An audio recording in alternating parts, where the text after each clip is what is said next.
everyone for being here. Reminder, this weekend, 2:30 kickoff against ULM on Big Ten Network. Should just be getting announced, but next week's game at Penn State will also be a 2:30 kickoff on FS1. We'll get started with an opening statement from Coach and then go into questions. If you have a question, go ahead, raise your hand and get my attention. Coach. Excited to be back into prep. Opportunity for all of us to learn a lot from Saturday.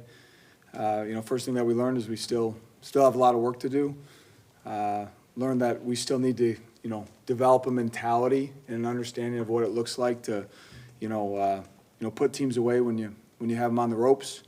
We also learned that, our football team has a certain level of resiliency and toughness that's required to win close games in the Big Ten. And for us to go through that and close out the game that way we did is something that we're really proud of.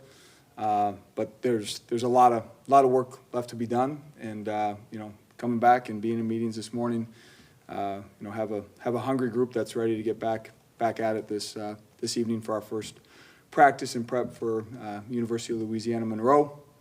Got a really good football team coming in here. Coach Vincent has done a tremendous job these last 2 years.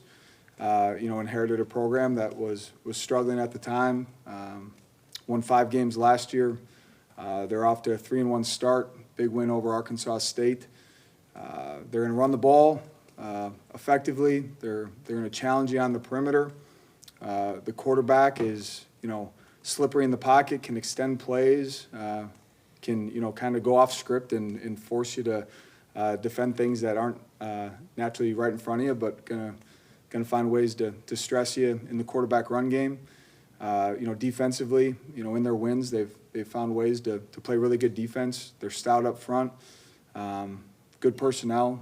It was very clear with our football team this morning that our focus needs to be on respecting, understanding our opponent, and focusing on daily improvement. And we're going to have to be at our best on Saturday. Excited for homecoming. Excited for the opportunity for us to. We talk a lot within the program of having a certain level of reverence for those that have come before us and the things that this program has accomplished, the things that those that have been fortunate enough to hold my position have accomplished over the years. And I think the players feel the same way about an opportunity to honor our alumni and celebrate with them. Excited for Wildside to be back in full activation. I thought they were awesome on Saturday and look forward to continuing to create a home field advantage here on the lakefront. This was the first game in a long time where your defense had to make stops at the end of the game with the game on the line. Yeah. What residual impact do you think that might have? It's huge, Dave. I mean, ultimately we understand we got to do a better job defensively in the middle 8, specifically in the first half of closing out halves. That field goal late was something that we got to eliminate. But those are things specifically as a defense, specifically as a D-line. Like you want a group of guys that wants that opportunity. Game on the line, opportunity to go close out a game. And for our guys to not only, have really 2 drives there at the end of the game where we needed some critical stops, a field goal kicker from UCLA that had all sorts of range. Our backs were up against the wall a little bit, and for us to come out and perform in those last 2 drives the way that we did, get after the quarterback, should be a huge, confidence booster for those guys on the defense side of the ball. And one thing that, whether it was myself or coaches up in the box or, just people that you trust that are on the sidelines in terms of reflecting after the game, I think one thing that I'm proud of is, our guys wanted the opportunity to go finish the game, whether it was on offense and being frustrated we didn't finish with a first down and a drive at the end of the game. Defense wanted their opportunity to close out the game. We got a group of guys that are excited to step into the fire. And should the game have been as close as it was at the end? No. But did we find a way to close it out the right way? We did. And really excited to see the way that the defense did on Saturday.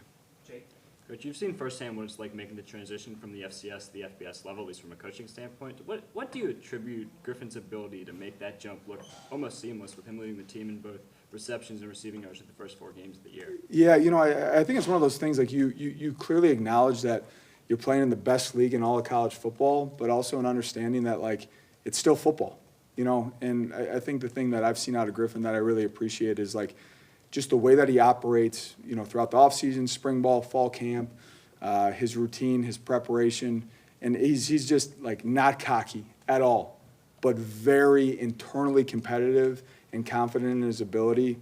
The level of trust that he's built up with his entire offense, all his teammates, and specifically Preston Stone, is something that stands out. And I know he's not surprised in the way that he's performed, and there's no one on this staff that is either. I mean, we see it every day in practice.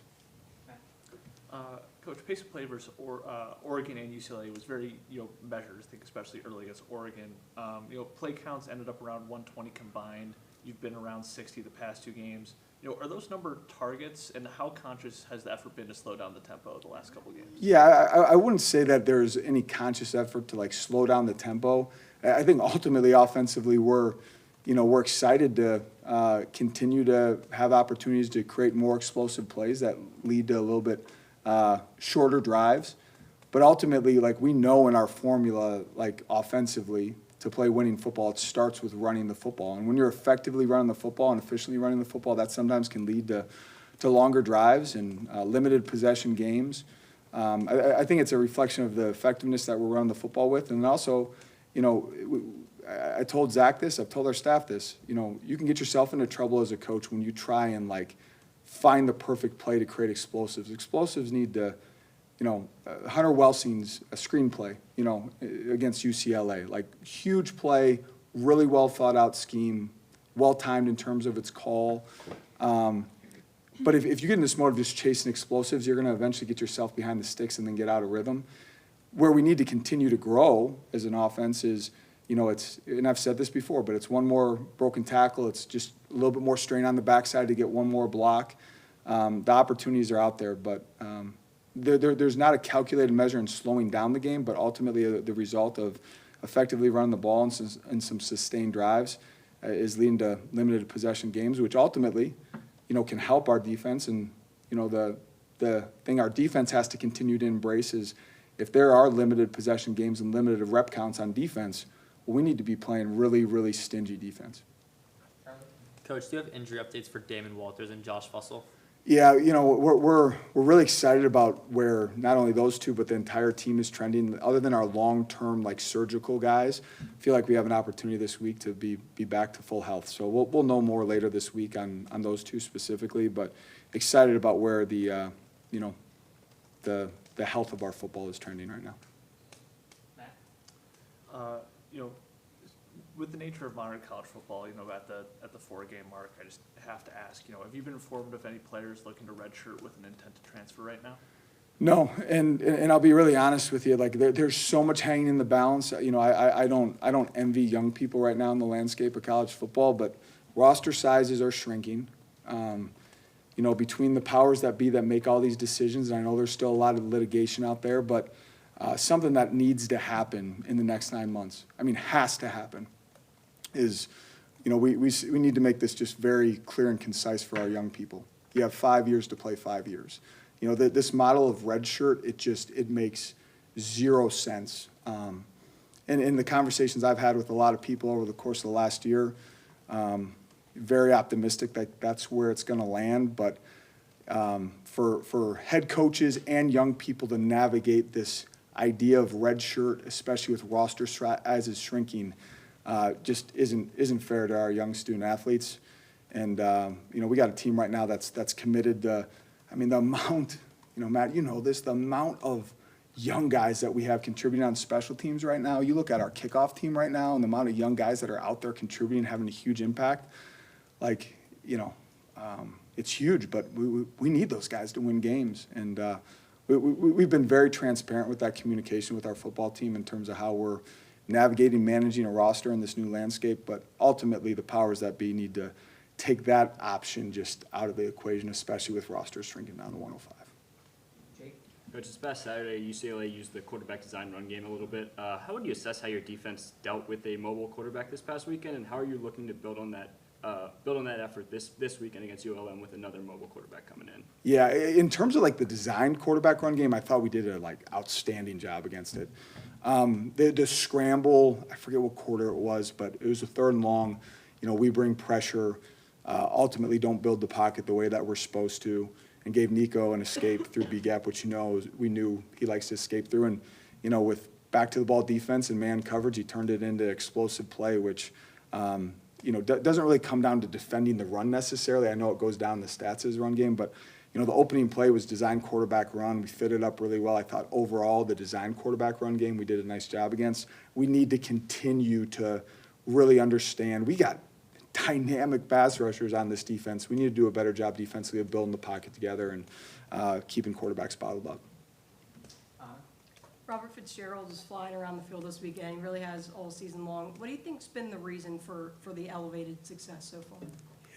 Gosh, there's a lot of reasons, and it comes back, and it's cliche, but I mean it's his consistency, it's the way that he prepares. If you had a chance to be a casual observer in our facility, even over the last 12 months, and even prior to that, I mean ever since Fitz arrived here, he's one of the first people in, one of the last people out. Frequently in that defensive back meeting room, watching extra tape for himself, and teaching other guys. Like we talk a lot about, man, you really want to master something, you have to get to the point where you can truly teach it to your teammates. And Fitz is like an extension of the coaching staff on the field. He's playing with a clear mind. He's playing fast. Coach Barnett's done an incredible job with that room, and I think Coach Barnett would be the first to tell you he's essentially got an assistant position coach and Robert Fitzgerald in that room with him. But just Fitz should be really proud of himself in terms of just like the demeanor that he's playing with, the consistency that he's playing with. There's no one in this program that reflects our values more than that young man. He's special. You mentioned there's some optimism around, getting guys back from injury. You had 2 injuries on the D-line for most of the year, Migo Jackson and Dylan Roberts. Are those, in that season-ending group, or is there a timetable when you might get those guys back? Yeah, we won't get into specifics on that, but we're optimistic about Migo. I mean, Migo did an exceptional job, in his abbreviated time in the spring, had a great summer, was having a great fall camp, got dinged up, more long-term than he would like it to be, but very optimistic that we'll get Migo back. And is Dylan out for the season then? Yeah, Dylan is. Made a switch on place kicks, on field goals on Saturday. Is that situational, or is that trying to lighten the load on Luke? Yeah, we're excited to get Nikki back here, hopefully, in handling our kickoffs. Really was great competition between Jack and Luke in terms of our place kicking duties throughout fall camp and even as the season progressed. But the second that Nikki went down and wasn't able to handle the kickoffs, it was not a Luke not handling place kicking well. It was just simply not wanting to put all 3 of those things on Luke. Jake? Now that you've had the chance to sort of sit back and sift through the tape a little bit, how would you assess just the progress that Preston made from that Oregon game through the bye to this past weekend? Yeah, ultimately coming back to the bye week, I challenged our staff, like, who are we?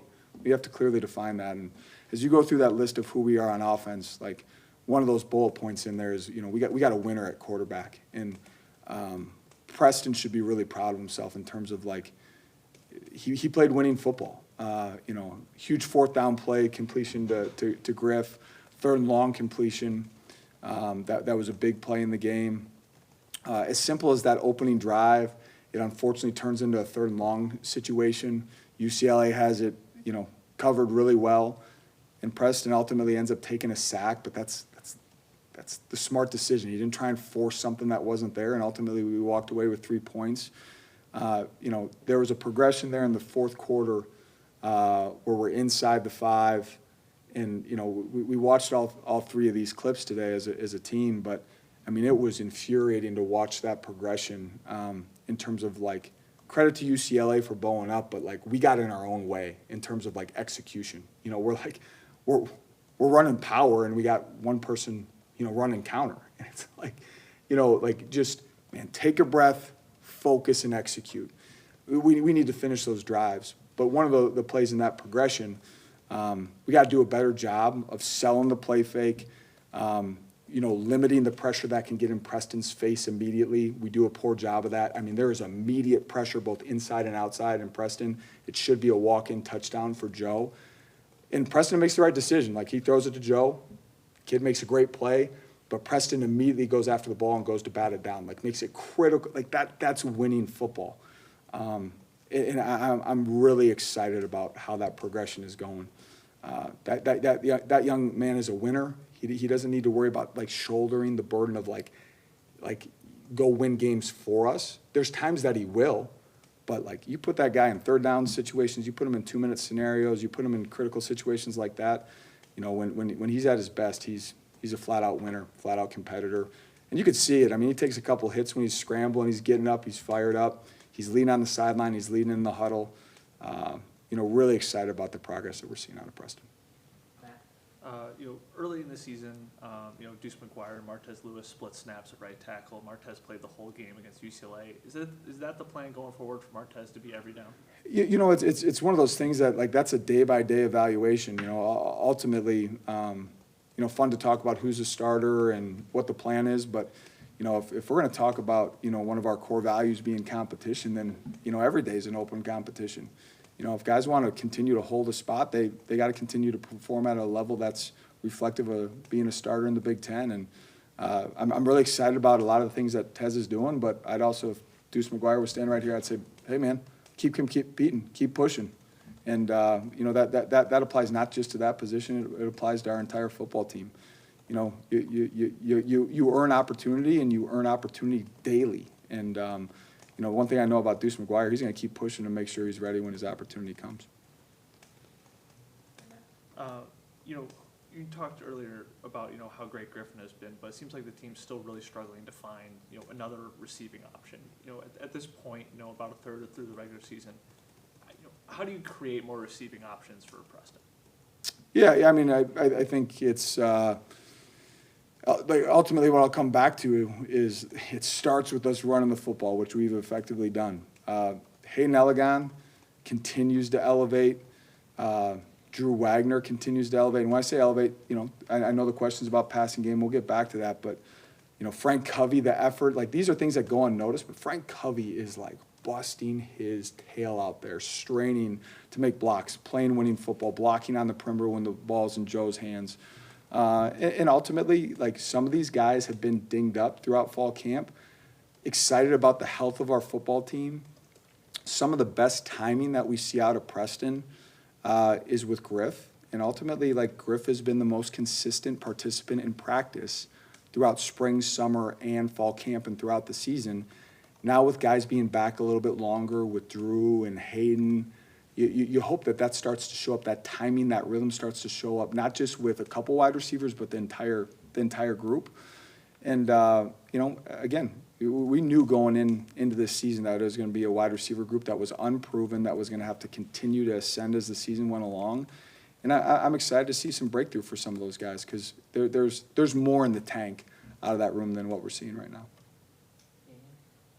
Coach, you guys are 2-2 to start the season. Just like looking at that and like reflecting on that, is that a place that you're satisfied or you want the team to be in right now? I would love to be 4-0. Ultimately, you can't look in the rearview mirror. But I'd be the first one to tell you that, coming out of the first quarter of the season, the first 3 games, we had a group that was pretty edged up and pretty frustrated with the start of our season. We were excited to get our first Big Ten win on the year against UCLA. And again, not to be cliche, but it's just like the truth of the matter of who we have to be. We have to continue to focus on daily improvement, and that will, lead into weekly improvement. I thought our football team coming off a bye week in UCLA showed some improvement and showed some inconsistency, the way that we performed in the second half. But a lot of learning opportunities from Saturday. And what I will say with conviction is last season we were not playing our best football at the end of the year. Like that was evident to anyone that was watching our games. And this group has to like have a mentality, and we have to deliver on it, of just consistent improvement. If we do that, I think when we're talking, in late November and December into January, we're going to talk about a team that, can be talked about in a way that, man, this group just continued to improve. But not satisfied where we're at, but excited about the progress that we're making. Keel Komolafe's efficiency has taken a real jump this year. What about his on-field play do you think has taken a real leap between last year and this year? Gosh, I mean, Como's always been someone that just has the ability to really stand out in run game, not only within his consistency to fall forward and pick up positive yards, but his explosiveness carrying the football. I think that's the thing that really stands out to me, that it has made dramatic jumps in just his level of execution, the physicality of the execution, and just the trust that we all have in him is his pass protection. I mean, there's a couple pickups on Saturday that are not only impressive, but they're physical. He's finishing. That young man has turned himself into a very well-rounded back in the Big Ten. Career highs in both tackles and sacks for Braden Bruss this past weekend. What have you made just of his performance in his first year as a defensive starter after a few seasons contributing on special teams? Yeah, excited about Bruss, and also if he were standing right here, he'd tell you there's still some inconsistencies in his play that he's busting his butt to get cleaned up, but no, Bruss is dynamic. He can run, he can pressure, that 2-minute drill that we close out on. I mean, he ends up on the ground, but I mean, he's blitzing with his hair on fire, gets to the feet of the quarterback and finds a way to finish along with Anto. That's a young man that just continues to improve. And, again, if Bruss were standing right here, the biggest piece of advice I'd give him is, who are we at Northwestern? We are a smart, decisive football team. We lean into our intelligence and our preparation. When it's time to go play, we're going to play decisively. And as he continues to get more and more reps, you see that decisiveness and conviction come out in his play. That needs to continue to show up. It's a great day for Caleb running, but also you have two great running backs in Caleb and Joe. In 27 of his 36 snaps, Caleb was running the ball. In 8 of Joe's 23 snaps, he was running the ball. How do you use their skill sets without kind of tipping your cards that when Caleb's on the field, he's running, when Joe's on the field, you're passing? I mean, if you had a chance to sit in the offensive staff room, at times, I wear our offensive staff out, in terms of just continuing to self-scout, continue to study where we're at, continue to make sure that we're not tipping our hand, and just asking questions that make sure that we have a certain level of awareness. There's a balance in that, though, too. Ultimately, sometimes it's okay to say, you know what, the tendency when this guy's in the game is we're running the football, and yeah, let's go, And Joe naturally is just going to have, when he's on the field, there's going to be more balance in with what we're doing offensively, because his skill set is so dynamic in terms of the different things that he can do. And something that we have to do a good job of offensively is, continue to put him in those positions, but also get him back to neutral and comfortable. We're asking a lot out of Joe on special teams. We're asking a lot out of Joe in the run game, protection, pass game. And you're seeing some uncharacteristic things out of Joe, the drop that we see in the fourth quarter. That's just, I mean, that's a catch that Joe makes 99 out of 100 times, and continue just get him back to neutral, take a breath, and put him in a position to be explosive. The play that we see, I believe in the second quarter, on a perimeter run play, that's Joe Hyman at his best. And the thing that's really exciting out of Joe's game that I love to see is his consistency running in between the tackles for efficient run game and lowering his pads and finishing is something that, again, coming back to Como being a well-rounded back, Joe's proven that too. And we have to track on the numbers, make sure we're balanced, but also identify there's going to be some certain numbers that sway a certain way, and that's something that we got to be good with. It's just identifying what our guys' strengths are.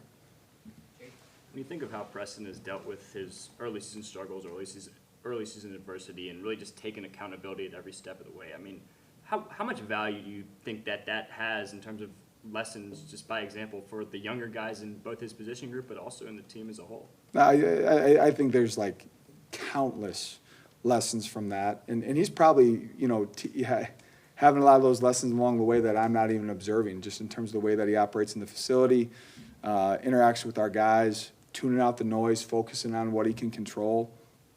Ultimately, the most important stat line of any quarterback is your win-loss total, period. And, I think as we've done a better job as a staff of really identifying who our team is and, making sure that there's alignment throughout our entire program of what that's supposed to look like, Preston just continues to thrive. But no, he saw adversity. I mean, that first game, that was an outlier. That wasn't the Preston Stone that we see every day in practice. there's a lot of guys across the country that would not have handled that the way that Preston did. They would have pointed fingers, they would have found excuses, they would have felt bad for themselves. I mean, I wish you could have seen Preston stone the first Monday practice after that, just the way that he operates. And that consistency, you know, we talk about toughness, it's both mental and physical. It's not or, like you need both, and it's either yes or no. But like cheerfully withstanding and attacking adversity, and like I'm just telling you, like that's the way that guy attacks adversity. Like, hey, let's go. And he loves his teammates love him. There's a lot of lessons, not just in the game of football, but, you know, in life that we all can learn from Preston. Charlie? Coach Oriade makes his first start since the 2023 season after missing a full season with injury on Saturday. What did you see out of him both throughout his recovery process last year and this past weekend that really stood out to you about, you know, both his on-field play and leadership? Yeah, it all started with Ori's attitude. You know, with the injury that he sustained, you know, last year, gosh, like, there's a lot of guys that would have never found a way to get back on the football field after something like that. And his attitude from day one is like, I'll be back, coach. I'll be back better than ever. That attitude fueled him throughout this entire process. To have him back is something that, you know, we don't take for granted. We're thrilled that he's back. And, you know, in terms of the on-field performance, I think you see two things. I think you see a competitor. I think you see a young man that made some critical plays in the pass game on shots down the field and one down in the tight zone. And then also someone that you can tell is still knocking a little bit of rust off, you know, and like his ceiling is still like, you know, how good can Ori get? Well, pretty excited about where he's trending right now. Anything else for Coach? Awesome. Thanks, Coach. Thanks, everyone. Have a good week.